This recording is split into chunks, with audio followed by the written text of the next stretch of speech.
Welcome to daily Hindu news analysis. మనం every single day consistently Hindu news పేపర్లో exam point of వ్యూలో important current affairs articles and అలాగే దాని వెనుకున్న జీకే పార్ట్ కూడా కవర్ చేస్తున్నాం. So as part of that initiative ఈరోజు మనకి August 13th 2025.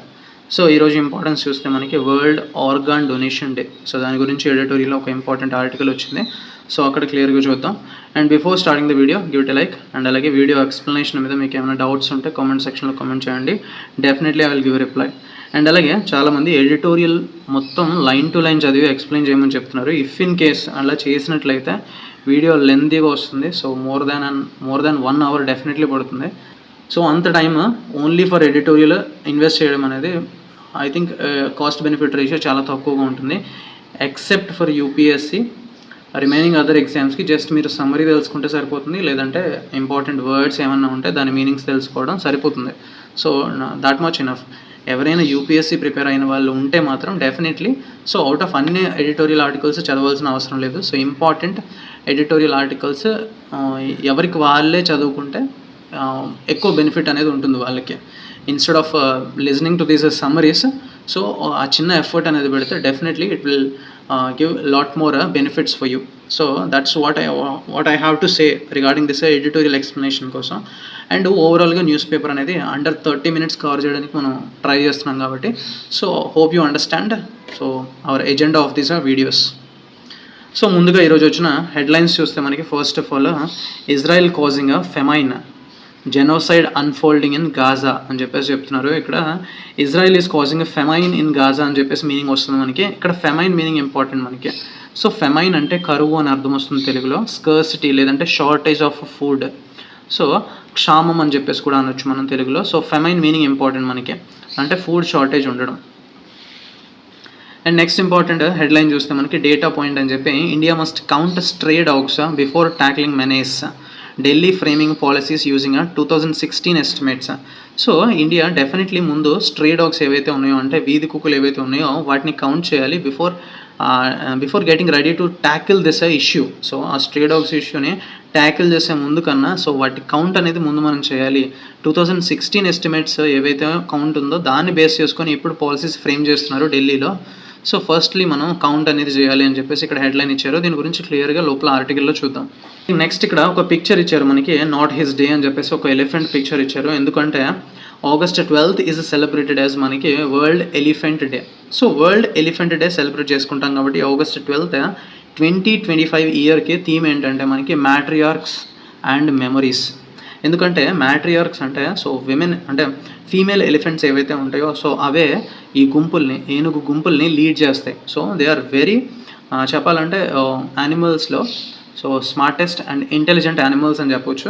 So elephants so వాటిని రిమెంబరెన్స్గా సో ఇక్కడ మ్యాట్రియార్క్స్ అండ్ మెమరీస్ అని చెప్పేసి థీమ్ అనేది 2025 ఇయర్కి గాను పెట్టారు థీమ్. సో ఈ ప్రాజెక్ట్ ఎలిఫెంట్ అని చెప్పేసి వీటి కన్జర్వేషన్ కోసం స్టార్ట్ చేశారు. 1992లో మనకి ప్రాజెక్ట్ ఎలిఫెంట్ అని చెప్పేసి స్టార్ట్ చేశారు. అండ్ అలాగే ఈ ఎలిఫెంట్స్ని మనం కీ స్టోన్ స్పీసీస్ అని చెప్పేసి చెప్తాం. ఎన్వైర్న్మెంట్లో ఒక ఇంపార్టెంట్ టర్మ్ ఇది మనకి.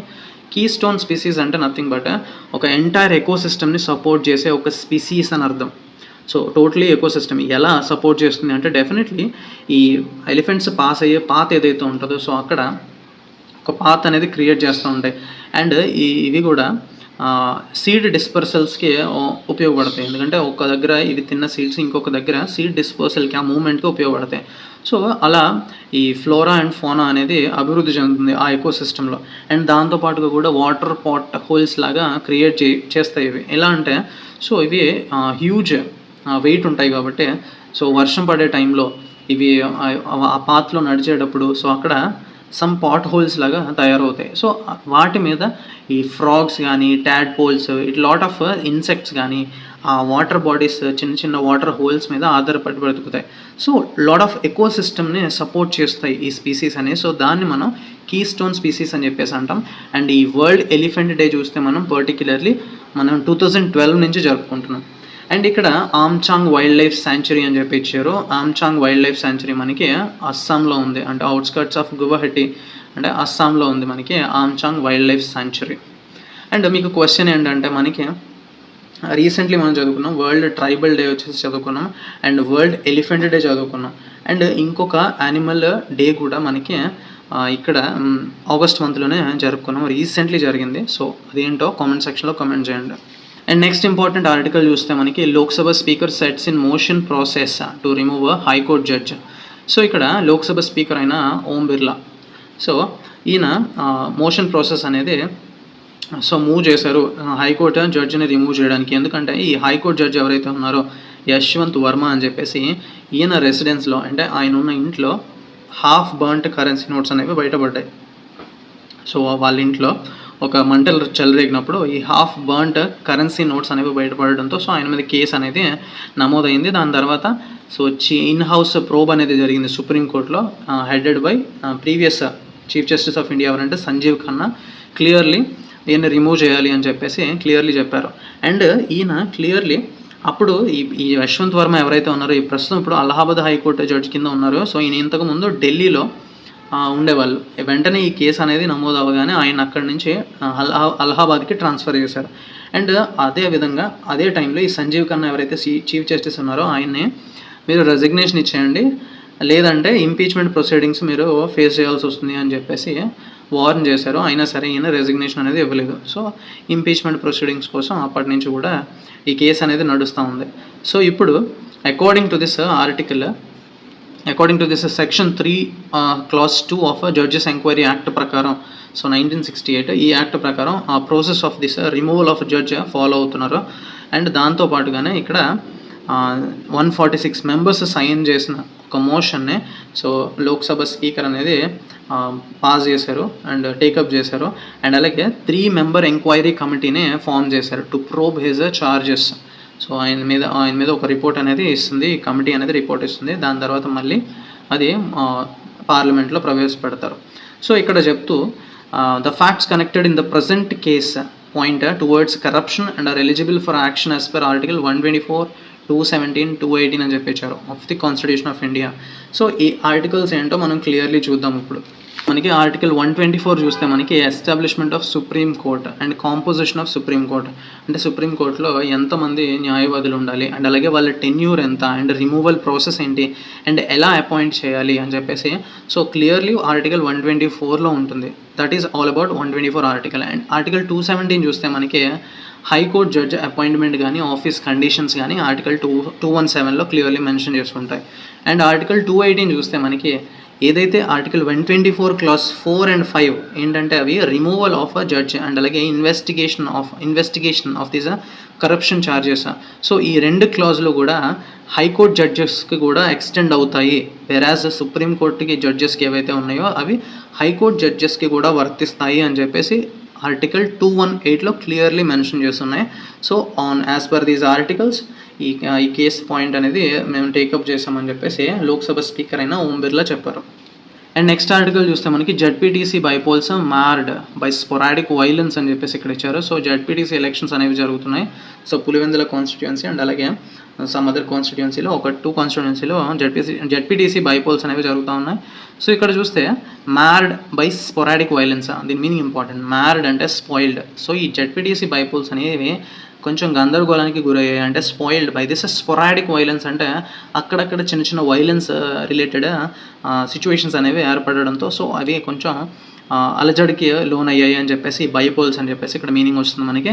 స్పొరాడిక్ అంటే మనకి ఇర్రెగ్యులర్ లేదంటే స్కాటర్డ్ అనే మీనింగ్స్ వస్తాయి. సో మ్యార్డ్ అంటే స్పాయిల్డ్.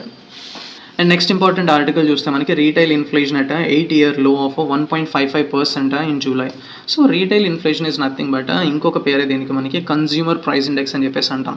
సో ఈ retail inflation is nothing but commonly buying. So కామన్గా రీటైల్ అంటే ఓవరాల్ పాపులేషన్ కామన్లీ ఏదైతే బై చేస్తారో గూడ్స్, సో వాటిని మనం రీటైల్ ఇన్ఫ్లేషన్ని క్యాలిక్యులేట్ చేయడానికి ఉపయోగిస్తాం. Commonly used basket of goods. So ఆ ప్రైస్ చేంజ్ ఎట్లా ఉంది అని చెప్పేసి కన్జ్యూమర్ ప్రైస్ ఇండెక్స్ క్లియర్లీ చెప్తూ ఉంటుంది మనకి.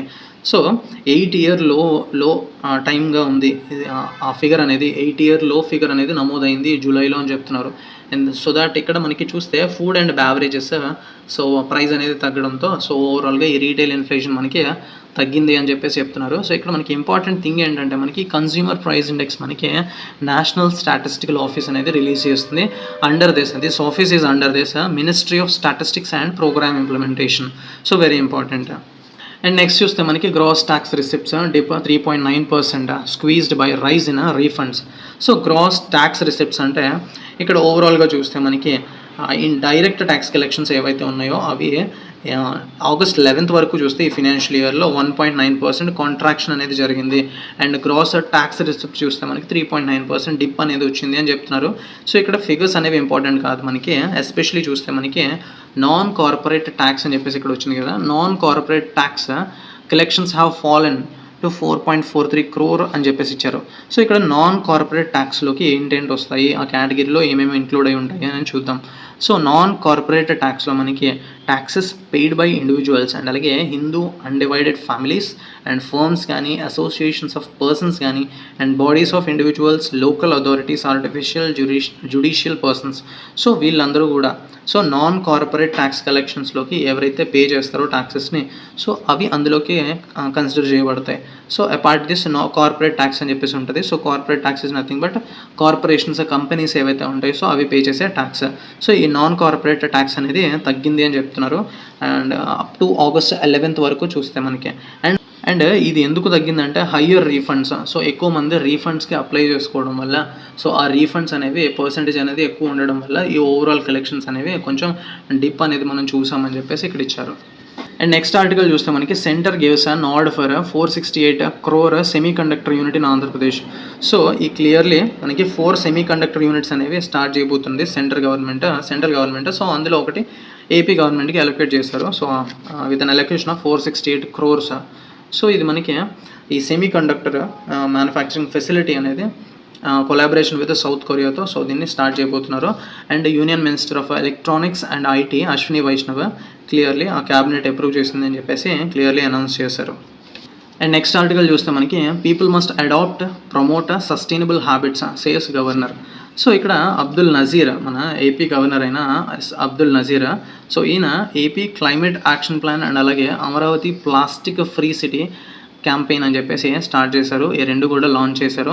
So against this excessive use of plastic in daily life. So plastic యూసేజ్ని తగ్గించడం కోసం ఈ స్కీమ్స్ అనేవి అంటే ఈ యాక్షన్ ప్లాన్స్ అనేవి లాంచ్ చేశారు.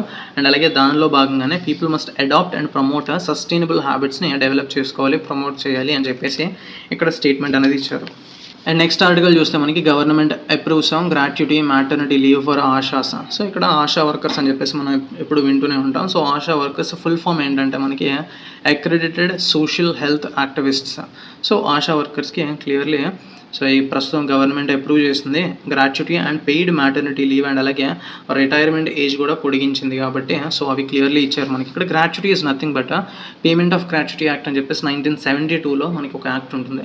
So first of all gratuity అంటే ఈజ్ నథింగ్ బట్ ఒక token of appreciation. So appreciation కింద ఒక లంసమ్ అమౌంట్ అనేది పే చేయడం, ఒక ఆర్గనైజేషన్కి ఒక లాంగ్ టర్మ్ పాటు సర్వీస్ చేశారు కాబట్టి ఒక గ్రాట్యుటీ అమౌంట్ అనేది వాళ్ళకి ఇవ్వడం. సో ఇక్కడ maximum 1.5 lakh time of retirement అప్పుడు ఇస్తారు ఈ ఆశా వర్కర్స్కి అని చెప్పేసి ఇక్కడ ఇచ్చారు. అండ్ దాంతోపాటుగా పెయిడ్ మ్యాటర్నిటీ లీవ్ ఫస్ట్ 2 డెలివరీస్కి కూడా 6 months పాటు ఇస్తారు. అండ్ అలాగే రిటైర్మెంట్ ఏజ్ వచ్చేసి 60 years నుంచి 62 years వరకు పెంచారు అని చెప్పేసి ఇక్కడ ఇచ్చారు. అండ్ నెక్స్ట్ ఆర్టికల్ చూస్తే మనకి as a free bus travel for women rolls out on August 15 government mulls aid for auto drivers. ఇక్కడ ముల్స్ అంటే things. Government is thinking to aid this auto drivers, ఎందుకంటే ఫ్రీ బస్ ట్రావెల్ స్కీమ్ అనేది విమెన్కి ఇవ్వబోతున్నారు కాబట్టి August 15 నుంచే. So ఒక assistance scheme కింద ఆటో డ్రైవర్స్కి ఏదైనా ఒక మానిటరీ ఎయిడ్ అనేది ఇచ్చే విధంగా ఆలోచిస్తున్నారు అని చెప్పేసి ఇక్కడ ఇచ్చారు. అండ్ నెక్స్ట్ ఎడిటోరియల్ పేజ్లో మనకి ఇంపార్టెంట్ ఆర్టికల్ చూస్తే మనకి జస్టిస్ అండ్ ఈక్వాలిటీ అని చెప్పేసి ఇచ్చారు. So on account of this world organ donation day కదా, August 13th ఎవ్రీ ఇయర్ మనం జరుపుకుంటాం. So on account of this so justice and equality అని చెప్పేసి ఇక్కడ ఒక హెడ్లైన్తో ఇక్కడ ఒక ఎడిటోరియల్ ఆర్టికల్ ఇచ్చారు. Those most in need of organ transplantation should not be denied it. So ఇక్కడ క్లియర్లీ దీని సమ్మరీ చూద్దాం. First of all women patients ఎవరైతే ఉన్నారో ఇక్కడ national organ and tissue transplant organisation అని చెప్పేసి ఈ ఆర్గనైజేషన్ క్లియర్లీ అడ్వైజరీ అనేది ఇష్యూ చేస్తుంది విమెన్ పేషెంట్స్కి. అండ్ అలాగే relatives of this deceased donors ఎవరైతే ట్రాన్స్ప్లాంటేషన్ కోసం వెయిట్ చేస్తారో వాళ్ళకి ప్రయారిటీ ఇవ్వాలి. ఈ బెనిఫిషరీస్కి వాళ్ళకి ప్రయారిటీ ఇచ్చి సో వాళ్ళని ముందు వాళ్ళకి ప్రయారిటీ ఇచ్చి ట్రీట్మెంట్ అనేది చేయాలి అని చెప్పేసి ఒక అడ్వైజరీ అనేది ఇష్యూ చేసింది. సో విమెన్ పేషెంట్స్ని సో ముందుగా ప్రయారిటీ ఇవ్వాలని చెప్పి. సో ఇక్కడ జెండర్ రీరైటింగ్ అనేది జరుగుతూ ఉంది. సో ఎందుకంటే 63% ఆఫ్ ఓవరాల్ డోనర్ ట్రాన్స్ప్లాంట్స్ అని క్లియర్లీ విమెనే ఉన్నారు. కానీ వాళ్ళు బెనిఫిషియరీ లిస్ట్లో చూస్తే చాలా తక్కువగా ఉన్నారు. అండ్ ఓవరాల్గా ఫర్ ఎగ్జాంపుల్ 56,000 పాస్ట్ 5 ఇయర్స్లో 56,000 ఆర్గాన్ డొనేషన్స్ జరిగితే అందులో విమెన్ ఆర్గాన్ డొనేషన్ చేసింది 36,000 పీపుల్ ఉన్నారు విమెన్ నుంచి చేసిన వాళ్ళు.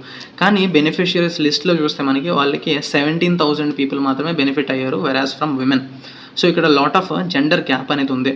సో ఈ జెండర్ ఇంబ్యాలెన్స్ని సో అడ్రస్ చేసే విధంగా సో ప్రొవిజన్స్ అనేవి క్లియర్లీ ఇంక్లూడ్ చేయడానికి సో విమెన్ పేషెంట్స్కి ఒక ముందుగా ప్రయారిటీ ఇవ్వాలని చెప్పేసి ఎవరైతే వెయిటింగ్ లిస్ట్లో ఉన్నారో వాళ్ళకి ముందుగా ప్రయారిటీ ఇవ్వాలని చెప్పేసి అడ్వైజరీ అనేది ఇష్యూ చేసింది. కరెంట్లీ ఇప్పుడు చూస్తే ఆర్గాన్ అలాట్మెంట్ ప్రోటోకాల్స్ ఈ ఒక రెసిపియంట్ని క్లియర్లీ ప్రయారిటైజ్ చేయకూడదు ఇంకొకరిని ఆపేసి, ఎక్సెప్ట్ హెల్త్ రీజన్స్ తప్పించి. So emergency case health reasons ఉంటే తప్పించి ఆ లిస్ట్ ఏదైతే ఉందో సో ఒకరిని తప్పించి ఇంకొకరికి ఇవ్వకూడదు ప్రజెంట్ ఉన్న కండిషన్స్ ప్రకారం చూస్తే.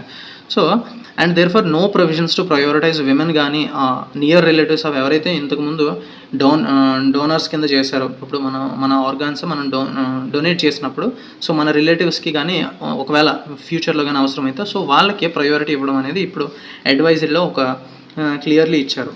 సో అట్లాంటి ప్రొవిజన్స్ అనేవి లేవు క్లియర్లీ ఇంతకుముందు. అండ్ ఆర్గాన్ హార్వెస్టింగ్ రాకెట్స్ అని చెప్పేసి క్లియర్లీ చాలామంది ఈ ఆర్గాన్ రాకెట్ అనేది జరుగుతూ ఉంది. అంటే క్లియర్లీ ఆర్గాన్స్ని అమ్ముకుంటారు.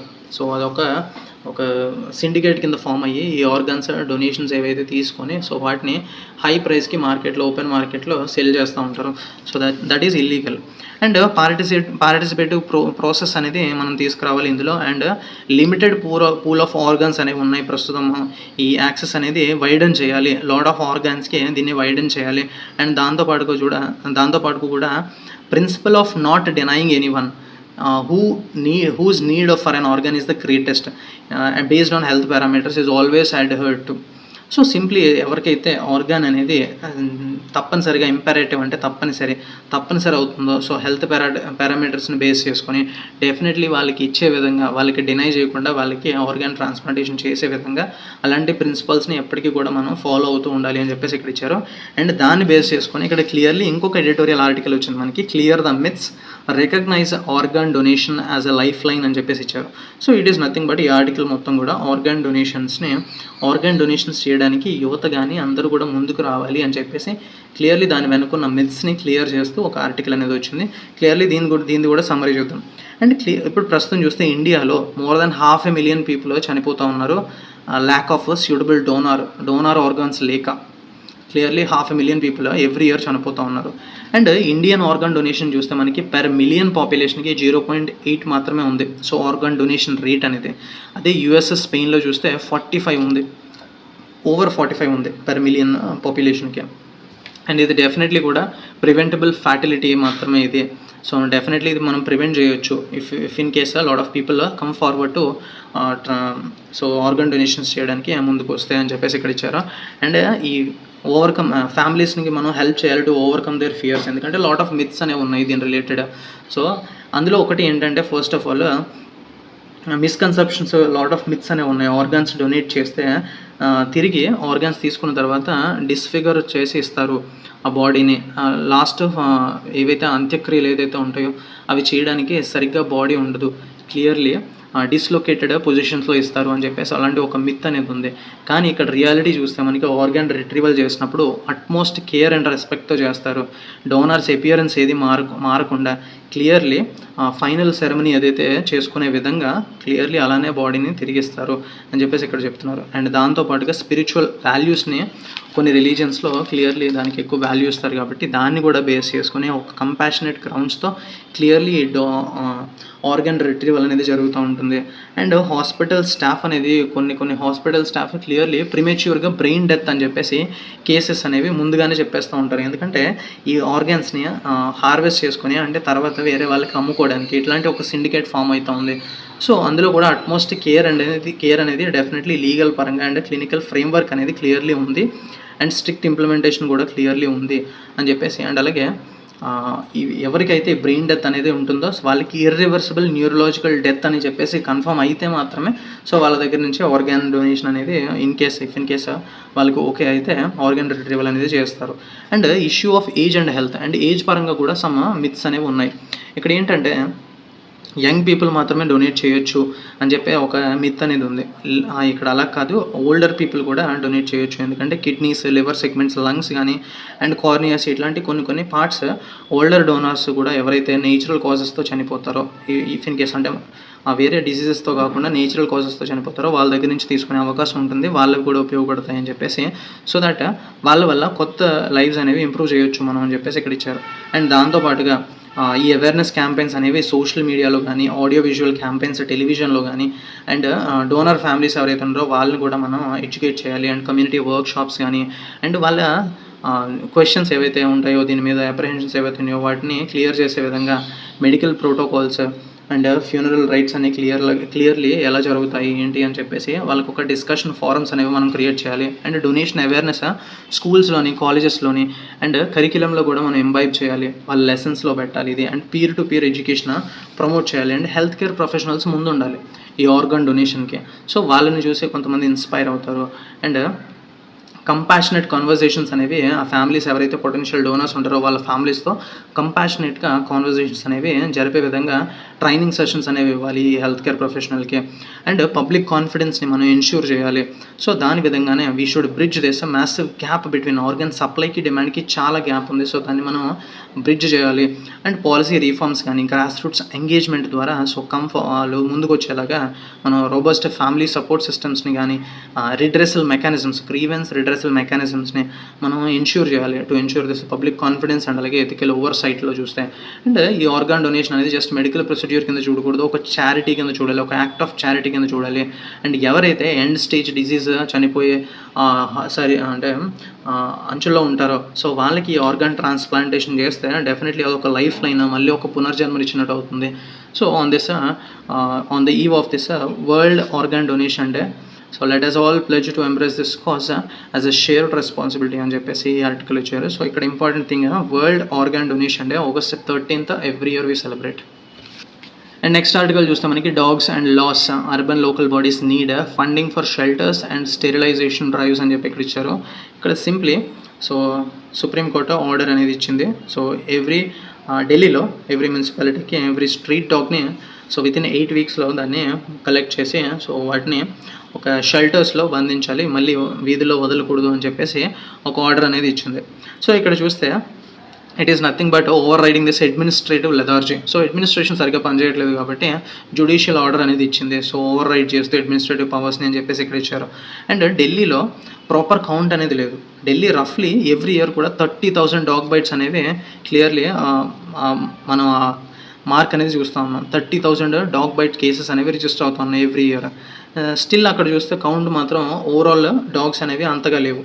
సో ఏంటంటే ఒక డాగే ఒక మల్టిపుల్ టైమ్స్ బైట్ చేసినప్పుడు దాన్నే మళ్ళీ కౌంట్ చేస్తూ ఉన్నారు అని చెప్పేసి ఇక్కడ ఇచ్చారు. అండ్ దాంతోపాటుగా ఒక యాక్ట్ అనేది ఉంది ఇక్కడ, యానిమల్ బర్త్ కంట్రోల్ రూల్స్ అని చెప్పేసి. ఆ రూల్ ప్రకారం క్లియర్లీ డాక్టర్ని ఒకటి ఉంటుంది, క్యాప్చర్ చేయడం అండ్ దానికి వ్యాక్సినేట్ చేయడం, మళ్ళీ రిలీజ్ చేశాడు. సో దాన్ని ఫాలో అయితే డెఫినెట్లీ వీటిని మళ్ళీ వ్యాక్సినేట్ చేసిన తర్వాత మళ్ళీ రిలీజ్ చేసేయాలి. ఏదైతే ప్లేస్ నుంచి తీసుకొచ్చారో మళ్ళీ అదే ప్లేస్కి రిటర్న్ చేసేయాలి. సో ఇక్కడ క్లియర్లీ జ్యుడిషియల్ ఆర్డర్ ఏదైతే ఉందో సో అందులో ఏం చెప్తున్నారు అంటే క్లియర్లీ వాటిని కలెక్ట్ చేసిన తర్వాత స్ట్రే డాగ్స్ని పట్టుకున్న తర్వాత షెల్టర్స్లో మీరు మెయింటైన్ చేయండి, మళ్ళీ రోడ్ల మీదకి వదలకండి అని చెప్పింది క్లియర్లీ. సో ఇక్కడ కాంట్రాస్ట్ నేచర్ అనేది చూస్తూ ఉన్నాం ఇక్కడ ఆర్డర్స్లో చూస్తే. సో దేన్ని ఫాలో అవ్వాలో సో కొంచెం సందిగ్ధత అనేది ఏర్పడింది అని చెప్పొచ్చు. అండ్ దాంతోపాటు కూడా ఇక్కడ ఒక important act, the prevention of cruelty to animals act 1960. So ఇది కూడా ఒక ఈ క్రూయల్టీ టు యానిమల్స్ ఎగెనెస్ట్గా క్రూయల్టీని స్టాప్ చేయడానికి యాక్ట్ అనేది తీసుకొచ్చారు అప్పట్లో. సో ఇక్కడ కమ్యూనిటీ డాగ్స్ ఏవైతే ఉంటాయో, సోషలబుల్ డాగ్స్ ఏవైతే ఉంటాయో అండ్ అలాగే residual category, large residual category ఏవైతే డాగ్స్ షెల్టర్స్లో ఉండే విధంగా ఏవైతే ఉంటాయో వాటిని తప్పించి పబ్లిక్ రోడ్స్ మీద ఏవి కూడా ఉండకూడదు. అగ్రెసివ్ డాగ్స్, ఇల్ డాగ్స్ ఏవైతే ఉన్నాయో యుతనేసియా ఇచ్చి అంటే మత్తుమందు ఇచ్చి సో వాటిని కూడా పట్టుకోవాలి. అండ్ రోడ్ల మీద, ఈ పబ్లిక్ రోడ్స్ మీద ఏ డాగ్ కూడా ఉండకూడదు. అండ్ ఇదంతా చేయాలంటే డెఫినెట్లీ స్టడీ ఫండింగ్ అనేది ఉండాలి అర్బన్ లోకల్ బాడీస్కి. అండ్ అలాగే national centre for disease control clearly under this study funding అనేది ప్రొవైడ్ చేయాలి. అండ్ ఆపరేషన్ ఆఫ్ షెల్టర్స్ కానీ లార్జ్ స్కేల్ స్టెరిలైజేషన్ టీమ్స్ని మనం ట్రైన్ చేసి సో ఆ విధంగా చేసే విధంగా మనం మెజర్స్ అనేవి తీసుకోవాలని చెప్పేసి ఆర్టికల్ ఇచ్చారు. అండ్ దీనికి రిలేటెడ్గానే ఇంకొక ఎడిటోరియల్ ఆర్టికల్ వచ్చింది మనకి. సో అది కూడా చూద్దాం. సో ఈ ఆర్టికల్ చూస్తే మనకి ఇది కూడా స్ట్రే డాగ్స్ ఇష్యూ మీద. Before tackling stray dogs issue India must count them properly. Definitely ముందుగా ఈ స్ట్రే డాగ్స్ కౌంట్ అనేది మనకి క్లియర్గా ఉండాలి, ఎందుకంటే పాలసీస్ని డివైజ్ చేయాలి అంటే. సో ఇక్కడ క్లియర్లీ గవర్నమెంట్ ఆర్డర్ ఇచ్చింది. సో ఢిల్లీ గవర్నమెంట్కి సుప్రీంకోర్టు డైరెక్షన్ అనేది ఇచ్చింది. Local bodies definitely immediately capture చేయాలి ఈ స్ట్రే డాగ్స్ని అండ్ షెల్టర్స్లో పెట్టాలి అని చెప్పేసి ఈ కేసు అనేది సుయోమోటోగా తీసుకుంది. అంటే సుయోమోటో అంటే ఆన్ ఇట్స్ ఓన్, తనకు తానుగానే తీసుకుంది ఈ కేసు. ఎందుకంటే ఈ స్ట్రే డాగ్ అటాక్స్ అనేవి చిల్డ్రన్ మీద పెరిగిపోతూ ఉన్నాయి, ఎస్పెషలీ ఇన్ఫాంట్స్ అంటే చాలా చిన్న పిల్లల మీద ఎక్కువగా పెరిగిపోతున్నాయి ఈ కేసెస్ అనేవి. సో దాన్ని కంటైన్ చేయడానికి ఈ డిసిషన్ అనేది తీసుకున్నారు. అండ్ ఢిల్లీ స్పెసిఫిక్ సెన్సస్ చూస్తే 2016లో ఎప్పుడో కండక్ట్ చేశారు. దాన్ని బేస్ చేసుకొని ఇప్పుడు పాలసీస్ డివైజ్ చేయడం అనేది కరెక్ట్ పద్ధతి కాదు. మళ్ళీ అవుట్డేటెడ్ సెన్సస్ అది, డెఫినెట్లీ మళ్ళీ కొత్త సెన్సస్ తీసుకురావాలి అని చెప్పించారు. అండ్ ఇక్కడ చూస్తే ఒక స్టార్క్ ఫ్యాక్ట్ చూస్తే ఇక్కడ మనకి మణిపూర్లో 2019 లైవ్ స్టాక్ సెన్సస్ చూస్తే అసలు స్ట్రే డాగ్స్ లేవని చెప్పేసి క్లియర్లీ చెప్తా ఉంది ఆ సెన్సస్. కానీ అదే ఇయర్లో మణిపూర్లో 5500 డాగ్ బైట్ కేసెస్ అనేవి రిజిస్టర్ అయ్యాయి. సో ఇక్కడ ఇన్ఫర్మేషన్ అనేది సరిగ్గా లేదు, డేటా చూస్తే సరిగ్గా రిపోర్ట్ చేయట్లేదు అని చెప్పేసి చెప్తున్నారు. అండ్ ఒడిశాలో చూస్తే second highest number of dogs ఉన్నాయి. మేము all the states second highest number of dogs ఉన్నాయి, కానీ అక్కడ జస్ట్ 1.7 lakh బైట్స్ ఉన్నాయి ఆ ఇయర్. అండ్ ఓవరాల్గా చూస్తే తమిళనాడులో 1900 బైట్స్ ఫర్ ఎవ్రీ 1000 డాగ్స్. అంటే ఈ డాగ్ బైట్స్ని కంటైన్ చేయడం చాలా కష్టమైపోతుంది అని చెప్పేసి చెప్పారు. డేటా మిస్ మ్యాచ్ అనేది జరుగుతుంది, గ్రౌండ్ రియాలిటీలో ఇంకొక డేటా ఉంటుంది. And world health organisation clearly 99% human rabies అనేది ఈ బైట్స్ ఆఫ్ ఇన్ఫెక్టెడ్ డాగ్స్ వల్లనే జరుగుతూ ఉన్నాయి. సో దానికి ఇండియా తరపున national action plan for dog mediated rabies elimination by 2030 అని చెప్పేసి ఒక స్ట్రాటజిక్ మాస్ డాగ్ వ్యాక్సినేషన్ అనేది ఒక వే ఫార్వర్డ్ కింద 2018లో తీసుకొచ్చారు. అంటే 2030 కల్లా ఈ ర్యాబిస్ ఎలిమినేషన్ చేయాలి, ఎందుకంటే డాగ్ వల్ల ఈ ర్యాబిస్ వస్తుంది కాబట్టి, డాగ్ బైట్ చేసినట్లయితే ఈ ర్యాబిస్ వస్తుంది కాబట్టి. సో దాన్ని కంటైన్ చేసే విధంగా ఒక మెజర్స్ అనేవి తీసుకునే విధంగా ఇక్కడ ఈ స్ట్రాటజీ అనేది తీసుకొచ్చారు. ఇక కాస్ట్ ఎఫెక్టివ్ స్ట్రాటజీ కింద సో దీన్ని చూడొచ్చు అని చెప్పేసి ఈ ఆర్టికల్ ఇచ్చారు. అండ్ నెక్స్ట్ ఆర్టికల్ చూస్తే మనకి debunking the myth of job creation. ఇక్కడ క్లియర్లీ July 1st 2025లో ఎంప్లాయ్మెంట్ లింక్డ్ ఇన్సెంటివ్ స్కీమ్ అని చెప్పేసి 99,446 crores సో సెంట్రల్ గవర్నమెంట్ ఈ స్కీమ్ అనేది తీసుకొచ్చింది. ఇది సింప్లీ సో లేబర్ మార్కెట్లో ఎస్పెషల్లీ మ్యానుఫ్యాక్చరింగ్ సెక్టర్లో ఎంప్లాయర్స్ ఎవరైతే ఎంప్లాయ్మెంట్ క్రియేట్ చేస్తారో వాళ్ళకి ఇన్సెంటివ్స్ ఇచ్చే విధంగా ఈ స్కీమ్ అనేది తీసుకొచ్చింది.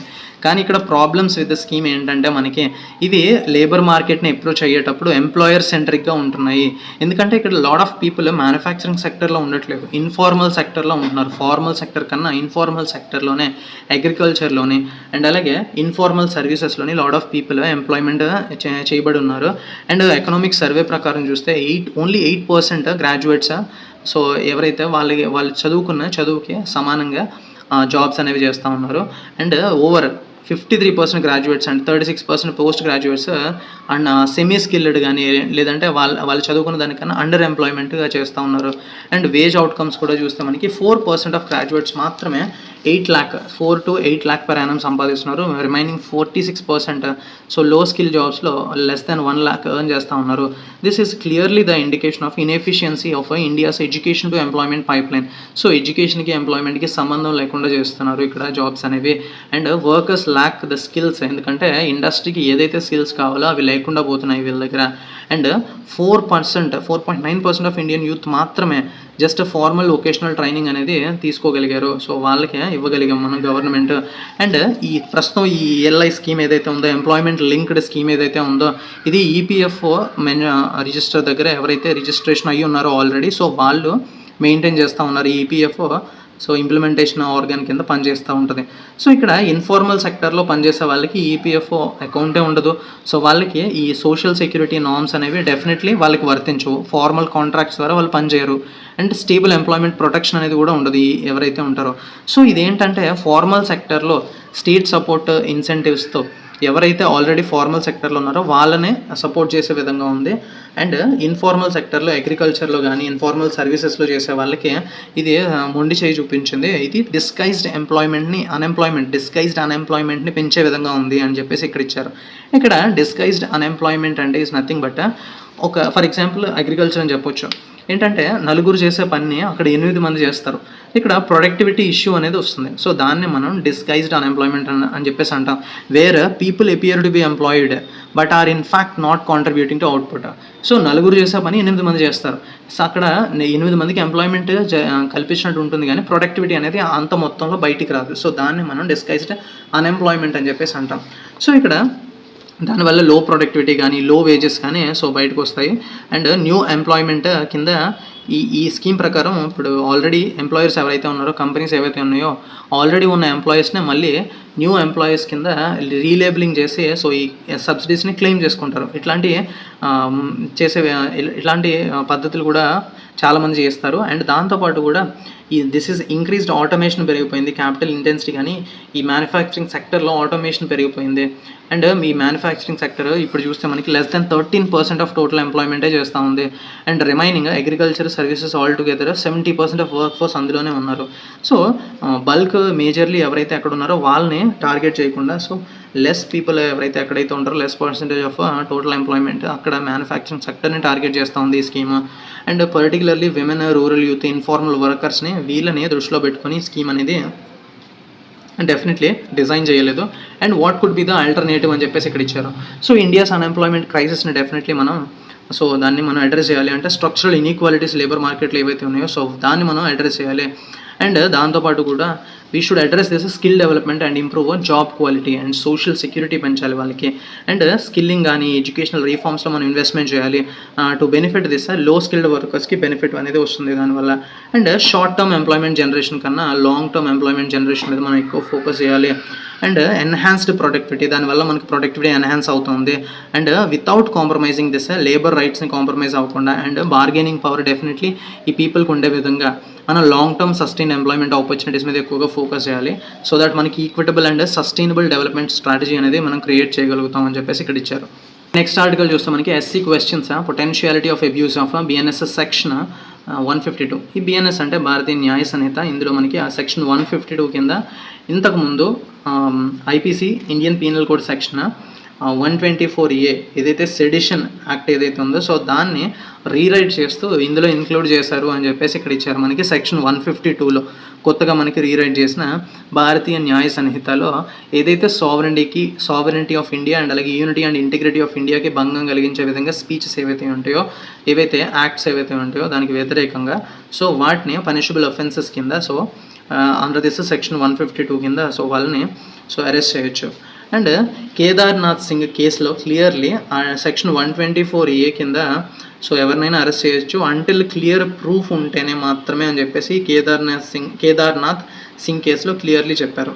సో దాని గురించి ఇక్కడ వచ్చింది. సెక్షన్ 152 కూడా మనకి సెడిషన్ వర్డింగ్ని తీసేసి అంటే క్లియర్లీ ఆ టర్మ్ ఏదైతే సెడిషన్ అనే పదం ఉందో సో దాన్ని యాక్ట్లోంచి తీసేసి సో వర్డింగ్ అనేది డిఫరెంట్లీ దాన్ని పెట్టారు సెక్షన్ 152లో. సో దాని మీద చాలా అంబిగ్విటీ వేగ్లీ వర్డెడ్ ఉంది అని చెప్పేసి దాన్ని బేస్ చేసుకొని స్ట్రక్ చేయొచ్చు ఈ ఆర్టికల్ని సో అన్కాన్స్టిట్యూషనల్ కింద అని చెప్పేసి ఇక్కడ ఒక పక్క చెప్తున్నారు. అండ్ ఒక పక్క చూస్తే so potentiality of abuse so దీన్ని స్టేట్ ఏదైతే ఉందో అంటే గవర్నమెంట్ మిస్యూజ్ చేసే అవకాశం ఉంది ఈ సెక్షన్ 152ని అని చెప్పేసి సో దాన్ని బేస్ చేసుకొని దీన్ని అన్కాన్స్టిట్యూషనల్ చేయండి అని చెప్పేసి ఒక పిటిషన్ అనేది వచ్చింది. సో దాని రిలేటెడ్ ఈ కోర్టులో కేసు అనేది నడుస్తూ ఉంది సుప్రీంకోర్టులో. అండ్ నెక్స్ట్ ఆర్టికల్ చూస్తే మనకి port restriction on Bangladeshi jute to protect local industries. ఇక్కడ క్లియర్లీ మనకి బంగ్లాదేశీ జ్యూట్ ఏదైతే ఉందో సో అది ల్యాండ్ పోర్ట్స్ ద్వారా ఇండియాలోకి రాకూడదు అని చెప్పేసి మన ఇండియన్ గవర్నమెంట్ డీజీఎఫ్టీ అంటే directorate general of foreign trade clearly items ఏవైతే సో బ్యాన్ చేసింది. సో ఇంపోర్ట్స్ బంగ్లాదేశ్ నుంచి అలౌ చేయట్లేదు ల్యాండ్ పోర్ట్ ద్వారా except this Nhava Sheva sea port. So only sea port ద్వారా మాత్రమే సో ఈ జూట్ ప్రొడక్ట్స్ ఏవైతే బంగ్లాదేశీ జూట్ ప్రొడక్ట్స్ ఏవైతే ఉన్నాయో సో వాటిని అలౌ చేస్తూ ఉంది. ల్యాండ్ పోర్ట్స్ ద్వారా సో బ్యాన్ చేసింది. ఎందుకంటే దీస్ సబ్సిడీస్ ఏవైతే బంగ్లాదేశ్లో ఇచ్చి సో అవి బల్క్ అమౌంట్లో మనకి ఇండియాకి ఎక్స్పోర్ట్ చేస్తున్నారో బంగ్లాదేశ్ నుంచి, సో అవి they are killing our local Indian industries. So Indian ఇండస్ట్రీస్ని చంపేస్తున్నాయి. సో దానికి కాంపిటేటివ్ ఎడ్జ్ ఇవ్వడం కోసం సో వీటిని బ్యాన్ చేశారు. అండ్ నెక్స్ట్ ఇంపార్టెంట్ ఆర్టికల్ చూస్తే మనకి committee on simultaneous elections bills gets extension. So ఇక్కడ simultaneous elections bills related committee అనేది స్క్రూటనైజ్ చేసి, సో దాని పార్లమెంటరీ కమిటీ స్క్రూటనైజ్ చేసి సో రిపోర్ట్ ఇవ్వడం కోసం లాస్ట్ ఎక్స్టెన్షన్ అనేది తీసుకుంది. అంటిల్ దిస్ వింటర్ సెషన్ వరకు ఎక్స్టెన్షన్ అనేది తీసుకుంది. సో ఇక్కడ 2 బిల్స్ చూస్తే మనకి కాన్స్టిట్యూషనల్ 129th అమెండ్మెంట్ బిల్ 2024, ఇది క్లియర్లీ లోక్సభకి అండ్ అలాగే సెంట్రల్ స్టేట్ అసెంబ్లీస్కి కూడా ఒకే టైంలో ఎలక్షన్స్ జరగాలి అని చెప్పేసి ఈ బిల్ని ప్రవేశపెట్టారు. అండ్ ఇంకొక బిల్ ఏంటంటే the other bill conducting elections to union territory assemblies. So ఆ యూనియన్ టెరిటరీస్లో అసెంబ్లీస్ ఏవైతే ఉంటాయో వాటికి అండ్ అలాగే సెంటర్కి కూడా ఒకేసారి జరగాలి అని చెప్పేసి ఒక 2 డిఫరెంట్ బిల్స్ని సో పార్లమెంట్లో పెడితే, సో దాని మీద పార్లమెంటరీ కమిటీ అనేది స్క్రూటనైజ్ చేసి రిపోర్ట్ ఇవ్వడం కోసం వింటర్ సెషన్ వరకు ఆ టైం అనేది ఎక్స్టెన్షన్ అనేది తీసుకుంది అని చెప్పేసి ఇక్కడ ఇచ్చారు. అండ్ నెక్స్ట్ ఇంపార్టెంట్ ఆర్టికల్ చూస్తే మనకి amid opposition protest 2 bills passed in Lok Sabha. So ఇక్కడ అమిడ్ దిస్ అపోజిషన్ ప్రొటెస్ట్లు జరుగుతున్నప్పటికీ కూడా 2 బిల్స్ అనేవి పాస్ చేశారు లోక్సభలో అని చెప్పి ఇక్కడ ఇచ్చారు. అవి ఏంటో చూద్దాం. Indian ports bill 2025. సో ఇది ఇండియన్ పోర్ట్స్ బిల్ 2025 క్లియర్లీ ఇదేంటంటే స్టేట్ మ్యారిటైమ్ బోర్డ్స్ని సెటప్ చేయడానికి, ఎంపవర్ చేయడానికి అండ్ అలాగే effective management of non major ports and దాంతోపాటు కూడా మ్యారిటైమ్ స్టేట్ డెవలప్మెంట్ బోర్డ్ కౌన్సిల్ని ఎస్టాబ్లిష్ చేయడానికి సో లాట్ ఆఫ్ కొత్త థింగ్స్ అనేవి తీసుకొచ్చారు under this Indian ports bill 2025. So అది పాస్ అయింది లోక్సభలో. అండ్ దాంతోపాటుగా కూడా mines and minerals development and regulation amendment bill 2025, ఇది కూడా పాస్ అయింది. సో ఇది territorial domain of national mineral exploration trust ఏదైతే ఉందో దాని టెరిటోరియల్ డొమైన్ అనేది పెంచుతుంది. And exploration outside this offshore areas ఏవైతే ఉన్నాయో అవుట్ సైడ్ ఇండియా, సో అక్కడ కూడా exploration mines and minerals related development చేయడానికి సో లాట్ ఆఫ్ ప్రొవిజన్స్ అనేవి బిల్లో ఇంక్లూడ్ అయి ఉన్నాయని చెప్పేసి ఇక్కడ ఇచ్చారు. Mines and minerals development and regulation amendment bill 2025. And next article చూస్తే మనకి India produces 239.3 million tons of milk says centre. So ఇక్కడ ఫ్యాక్ట్ అనేది ఇంపార్టెంట్ మనకి. Uttar Pradesh is the largest milk producer in the country followed by Rajasthan. So first place Uttar Pradesh, largest milk producer in our country. And total milk production చూస్తే ఇండియాలో 53% contributing by cow milk 53% వస్తుంది. And buffaloes share వచ్చేసి మనకి 43.62%. And ఇక్కడ మీకు question ఏంటంటే milk వైట్గా ఉండడానికి కారణమైన ప్రోటీన్ ఏమేంటో కామెంట్ సెక్షన్లో కామెంట్ చేయండి. అండ్ నెక్స్ట్ ఆర్టికల్ చూస్తే మనకి cabinet gives approval for 4 semiconductor plants. Already మనం చదువుకున్నాం.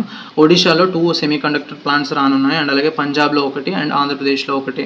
సో ఓవరాల్గా క్యుములేటివ్గా 4,594 crores అనేది క్యుములేటివ్ ఎలొకేషన్ అనేది జరిగింది. And under this they are being supported under this 76,000 crore India semiconductor mission. So under this mission 4 new projects అనేవి start చేయబోతున్నారు. So cabinet అనేది అప్రూవల్ ఇచ్చింది 4 సెమీ కండక్టర్ ప్లాంట్స్కి అని చెప్పేసి ఈ ఆర్టికల్ ఇచ్చారు. అండ్ నెక్స్ట్ ఇంపార్టెంట్ ఆర్టికల్ చూస్తే మనకి IAF prioritizes induction of long range missiles after operation Sindoor success. So Indian air force అనేది సో లాంగ్ రేంజ్ మిసైల్స్ని ప్రొక్యూర్ చేసుకోవడానికి ప్రయోరిటైజ్ చేస్తూ ఉంది after this operation Sindoor success తర్వాత అని చెప్పేసి ఇక్కడ ఇచ్చారు. సో ఇందులో మనకి లాంగ్ రేంజ్ వెపన్స్ ఏవైతే ఉన్నాయో వాటి పేర్లు ఇంపార్టెంట్ మనకి. బ్రహ్మోస్ కానీ, SCALP, Rampage, Crystal Maze missiles. So ఇవి లాంగ్ రేంజ్ మిసైల్స్ మనకి. సో అందులో ఎస్పెషల్లీ మనకి India's indigenous air to air missile system అనేది అస్త్రా. So very important. ఇది మనకి ఇండిజినస్ అంటే మనం డొమెస్టికల్గా మనం తయారు చేసుకున్నది అస్త్రా మిసైల్. అండ్ దాంతోపాటుగా ప్రాజెక్ట్ కుషా అనేది ఇంపార్టెంట్ మనకి. Project Kusha is nothing but an indigenous initiative, DRDO initiative ఇది మనకి to develop this long range air defence missile సిస్టమ్స్ని తయారు చేయడానికి ప్రాజెక్ట్ కుషా అనేది ఇంపార్టెంట్. అండ్ దాంతోపాటుగా కూడా Russian S-400 triumph surface to air missile సిస్టమ్స్ని ప్రొక్యూర్ ఎక్స్ట్రా ఒక 2 అడిషనల్ స్క్వాడ్రన్స్ని కూడా మనం ప్రొక్యూర్ చేసుకోవడానికి ప్లాన్స్ అనేవి చేస్తూ ఉన్నామని చెప్పేసి ఈ ఆర్టికల్ ఇచ్చారు. అండ్ నెక్స్ట్ ఆర్టికల్ చూస్తే మనకి over 50,000 migrants cross day channel since UK PM's election అని చెప్పేసి ఇక్కడ ఇచ్చారు కదా. సో యూకే పిఎం ఎవరంటే మనకి కేఎస్ స్టార్మర్. సో ఇక్కడ perilous meaning important. More than 50,000 people have made the perilous channel crossing to the UK in small boats. So ఇక్కడ perilous channel అంటే డేంజరస్ ఛానల్. సో ఈ ఛానల్ ఈజ్ నథింగ్ బట్ ఒక water body. So దీన్ని cross చేసి lot of people small బోట్స్లో యూకేకి వస్తున్నారు migrants అని చెప్పేసి ఇక్కడ ఇచ్చారు. మోర్ దాన్ 50,000 పీపుల్ అలా వచ్చారని చెప్తున్నారు. సో ఇక్కడ పెరిలస్ మీనింగ్ ఇంపార్టెంట్. పెరిలస్ అంటే డేంజరస్ అనే మీనింగ్ వస్తుంది. అండ్ నెక్స్ట్ ఆర్టికల్ చూస్తే మనకి Subroto cup kicks off on August 19th. ఇక్కడ సుబ్రతో కప్ ఏ గేమ్ రిలేటెడ్ ఇంపార్టెంట్ మనకి. Subroto cup 64th Subroto cup international football tournament. So ఈ cup related to football. And అలాగే Davis cup related to which game అనేది comment సెక్షన్లో comment చేయండి. ఇక్కడ సుబ్రతో కప్ అయితే మాత్రం ఫుట్బాల్ రిలేటెడ్. సో ఓవరాల్గా ఈరోజు ఎగ్జామ్ పాయింట్ ఆఫ్ వ్యూలో ఇంపార్టెంట్ ఆర్టికల్స్ అన్ని కవర్ చేస్తాం. ఈరోజు వీడియో చాలా లెందీగా వచ్చింది, ఎందుకంటే లాట్ ఆఫ్ ఇంపార్టెంట్ ఆర్టికల్స్ వచ్చాయి కాబట్టి వాటిని ఇంత షార్ట్ టైంలో ఫాస్ట్గా కవర్ చేసినా సరే ఆల్మోస్ట్ 40 minutes వీడియో వచ్చినట్టుంది ఈరోజు. సో అట్లాంటిది ఎడిటోరియల్లో లైన్ టు లైన్ చదివి ఎక్స్ప్లెయిన్ చేస్తే మాత్రం డెఫినెట్లీ మోర్ దెన్ 1.5 hours వస్తుంది. So cost to benefit ratio అనేది అంతగా ఉండదు. సో డెఫినెట్లీ ఎవరైతే యూపీఎస్సీ చదివే వాళ్ళు ఉంటారో వాళ్ళు definitely editorial articles at least 1 or 2 అనేది ఇంపార్టెంట్, ప్రయారిటీ వైజ్ చదువుకుంటే బెటర్. సో ప్రతిరోజు అన్ని ఆర్టికల్స్ చదవాలని రూల్ ఏం లేదు, ఎందుకంటే రిపిటేటివ్గా ఒక ఇష్యూని అలా ఇస్తూనే ఉంటారు న్యూస్ పేపర్లో everyday. So that everyday out of this articles editorial and opinion పేజ్లో ఓవరాల్ 6 to 7 ఆర్టికల్స్ వస్తాయి. అందులో అట్లీస్ట్ 2 ఆర్టికల్స్ చదవడానికి ట్రై చేయండి.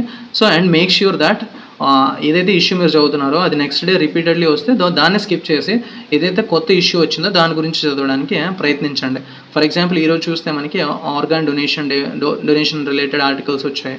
సో అట్లాంటి వాటికి ప్రయారిటీ ఇచ్చి మీరు ప్రయారిటైజ్ చేసుకొని చదువుకోవాలి. సో లైన్ టు లైన్ చదివి చెప్పాలి అంటే it takes a lot of time and that's not worth it, I think. And that's it. Hope you understand. That's it for today. Thank you for watching.